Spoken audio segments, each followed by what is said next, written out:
Good morning, folks. I guess there isn't a whole lot more to say, is there? You just got to ask yourself: are our usual suspects just gonna do a hit and run? You know, just go ahead and sideswipe a bunch of people, and then just drive away like nothing happened. You guys know you look silly now, right?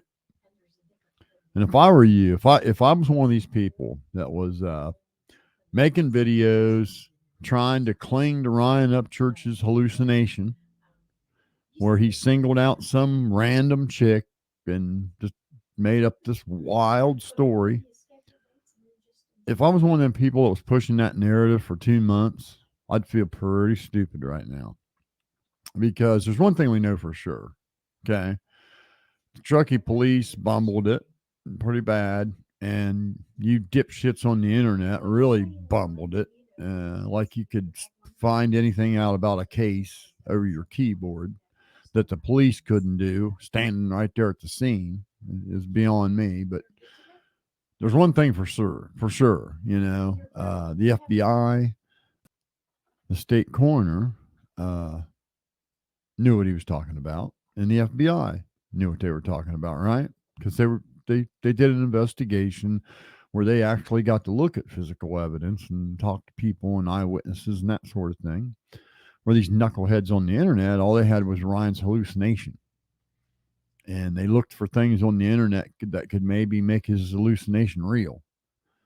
And they failed at that even. But if I was one of these idiots, I would at least try to save face now. I wouldn't want to. I would just admit that things got a little overinvested, and said some really stupid stuff, some irresponsible stuff. Save face, get out in front of it. But if you just try to like drop them on the floor and slither away without anybody noticing, nah, we saw you. We heard what you said. We saw what you did. Power stroke and nefarious actors on scene. Boy, you were just so sure of yourself, weren't you? And, right from the get, you could easily say, all it took was just common sense, right? Common sense. You look at what likely happened, you apply common sense to it.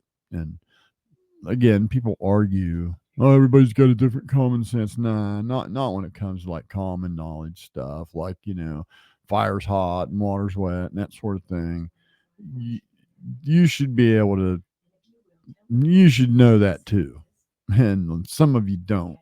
And, but to think that 3 YouTubers that Ryan Upchurch just happened to bump into, of the 380 million people in America, the 3 YouTubers that got together to do something wrong, Ryan Upchurch happened to be the guy to bump into him. It was the most absurd thing ever. And man, you guys got to save face. Now, I guess because I was right, I won some kind of a prize. And, I've got the simpleton prize I should probably give out, I mean, who's eligible for the simpleton surprise of this case? And, I could narrow it down to a couple of people really quick. But these guys got me something. I'll share it with you. It looks like you put a lot of work into it. So here you go. And So, Psychobabble, Gobble, and Uncle Will, and Gotcha, man. wait a minute. We've all Don't came put together. Gotcha. Don't put Gotcha Man in with We them guys. already ordered this because we knew, you would be right about everything you have said. So, man. Hey, now, let me be clear. What did I say? I said, I know that Honda CRV like I know the back of my hand. I know that car like I know that car's got an ELDL that would shut the electronics off. Like I know you would be soaking wet if I dumped a bucket of water over your head. It's not an opinion about the car that I have. It's not an idea about the car that I have. It's a fact. It's a fact about the car. The fact about that car is it's equipped with an ELDL that would detect a 30 amp load like that and just disconnect, become switch to an open state, and the car would have no electronics anymore. Disconnect the battery from the car. Does that for a lot of reasons. So if there's an accident and wires get pinched, we don't have a fire. Okay. If the battery gets damaged or busted in an accident, we disconnect the electronics from it so we don't damage all the computers or have an electrical fire. So it's a safety thing. It's on the car. It's just a fact about the car. And if you're like me and you work every day or those were being repaired every day, you would know these things. It's just a fact of who I. It's just part of who I am. Every day of my life, put my shoes on, drive an hour and 10 minutes to stand there in a Honda service department, working with Hondas that are getting repaired for 9 years, two times, a total of 9 years, and as a technician, 17 years before that.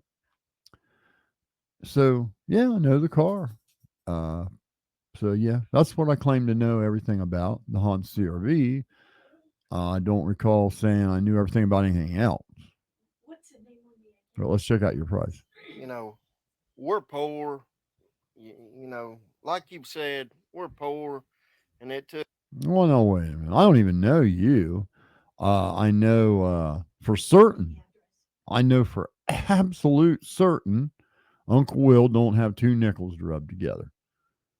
There's just it's just that's a fact about him. You see, pot was the most important thing in his life, and he put pot above everything. And so now he's 50 some years old and he's busting tires for a living. I managed automotive repair facilities. And so I know exactly what that job pays. And I know exactly what he's making. And with that amount of pay, yeah, he's going to be on the edge of poverty his entire life. That's an entry level job for a young man just starting life out that's maybe still living with his parents. That's what that job's for. You're supposed to move up from there into an adult income. And Uncle Will just never did that. So, yeah, yeah. But I don't remember saying anything about you. I don't even know you. Took every dime we had to come up with this gift slash reward for you being right. So I guess it's here it kind of, is, man. wait. I guess it falls short on me how you, you're saying it in kind of a way where I ought to feel bad about being right. And I don't. Not at all. Not even a little bit. Just for you, dude. Just for you for being so right. Hey, know What do you what? think? Check this out, man. Place for your medicine. Oh, wait a minute. That don't look like no medical marijuana jar to me. But yeah, whatever. Got a little horn here.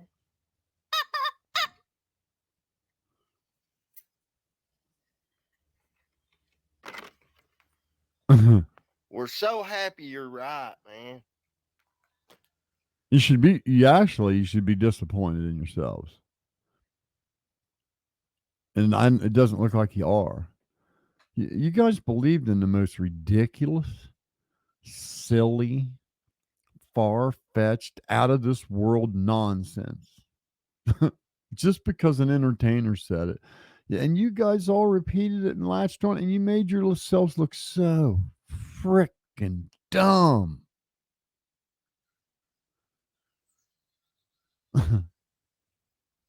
Now, as far as shipping it to you, uh, like you said, about all of us, we're broke. So I didn't say if you all of could maybe us. send us some money. I said Uncle Will, he's right on the edge of poverty all the time. Johnny Gobble, He's another one. Okay. He sits at home all day while his wife goes to work. And he's living in a Section 8 low income apartment. Those are just facts about who Johnny is, right? How's he ever going to be successful or be, well to do, you would say, or comfortable? How's that ever going to happen with that mentality? All set home all day in this low income apartment while my wife goes to work. he's he's making, it's just he's just giving up on life. Money and we could ship it to you. I'm just so glad you're right about everything, dude. Here we go again with the everything. Buddy, I don't know. See, there's a reason why you only speak in absolutes about things you're certain of. See, that's why you didn't hear me talking about, like all these crackheads that went off on tangents in their little conspiracy theories, talking about all kind of things they don't know nothing about, like military. They don't know the first thing about it, like bodies. What happens to bodies when they decompose? People talking about that. They didn't know the damn thing about it. People talking about the electronics of a CRV when they've never even sat in one or ever even had the hood open. Stuff like that. Yeah, that's just dumb. I'm sorry. I spoke in absolutes about the things I was certain of, which was that car. I didn't claim to know everything else about anything else. You didn't hear me talking about, the intricate mechanics of a space shuttle thruster. I don't know the first thing about it. Didn't make any videos about sonar. I don't know anything about it. But let me tell you what I do know about. Know about that fucking car. You bet your ass I do. So yeah, yeah, I was right, and I was right. That's the part I think that's falling short on you. I was right, and you, you guys still think somehow you're making me feel bad for being right. And everybody owes you so many apologies. They don't owe me an apology. They owe them women apology. We're very proud to have come up with enough money to have Listen, gotten you this. listen. When I first met the Gotcha Man, great comedic uh, framework he had there, and it needed polished a little bit. And one of the pieces of advice I gave him was to slow the punchline down, slow it down. He was rushing it. Okay, slow the punchline down. Grab your audience by the hand and slowly walk them up to the door and sling it open with confidence, and then just step it right through with them. You know, and it worked. His comedy got a lot better doing that, right? Well, I'm gonna tell you the same thing. This would have been a perfect video. Would have been just funnier than shit if you would have showed the cane and then a little music track, boom, boom, you know, and or the drum roll, just then that would have been it. Video over. But now you're gonna ramble and ruin it. You're probably gonna repeat yourself 2 or 3 times. We got it the first time you said it. That's why you should have ended right there. It's a well deserved. Yeah, that's what it's going to be. You just repeating yourself. So anyway, what are you what are you guys going to do now? I mean, are you guys going to like pretend you never said all that stupid shit? Because if I was you, I'd get out in front of it. Okay. I'm just going to give you some more advice. So there will be a time in your life where you can stand confident like me and not look like the just complete idiot. Okay. And right now, it's important for you to save face if that's what you plan to do. And you just need to own what you did, man. You guys are just completely wrong. You ran off on just a wild tangent, the most ridiculous, far fetched nonsense ever. And you trolled a woman, you slandered her, you doxed her, you did all kind of shit to an innocent person. Didn't have a damn thing to do with this case, and a person that never done anything to you. So yeah, I'd get out in front of it and try to save face. But anyway, I think I'm going to put together a simpleton award. and we'll see who wins the simpleton award. Will it be the moron that thinks that you can put a battery underwater and it'll be fine? Is it the he can put a battery under the water and it'll be fine? Whew. Yeah, yeah. I wish I could convince him to test that by putting a toaster in his bathtub, but I don't think he'll do it. And then, or how about the other simpleton making videos that he couldn't find Kylie's birth certificate just like 2 days ago? And the various actors on scene, man, that guy reaching for straws just sounding like a complete moron. And the problem is, he's got all this confidence, he talks with confidence like he's really onto something, man. And then you get in his comments, and there's about 4 or 5 other really low IQ people going, "Yeah, yeah, man," while he just talks gibberish. Hey, nefarious buddy, there's a big reason why you couldn't get a hold of a minor child's documents, because if you did, it would be a crime. That's why you couldn't find them, you simpleton. He gets the award, right? Or is it going to be Zav Girl? With round the clock streams, rehashing the same bullshit based on bullshit from bullshit, you know, or Ryan Upchurch tripping balls, talking about Ellen DeGeneres' girlfriend not being real, and Brian Laundrie's dad looking like Kylie's grandpa, and or are you simpletons going to deny that it was an accident even after the state coroner and the FBI said accident? They actually talked to people, they actually interviewed people, they actually saw the body, they actually looked at the car, they actually did all that. Man, they weren't sitting behind a keyboard in Tennessee doing math. So yeah, I think you can trust what they're telling you. And with that being said, have a good day, folks.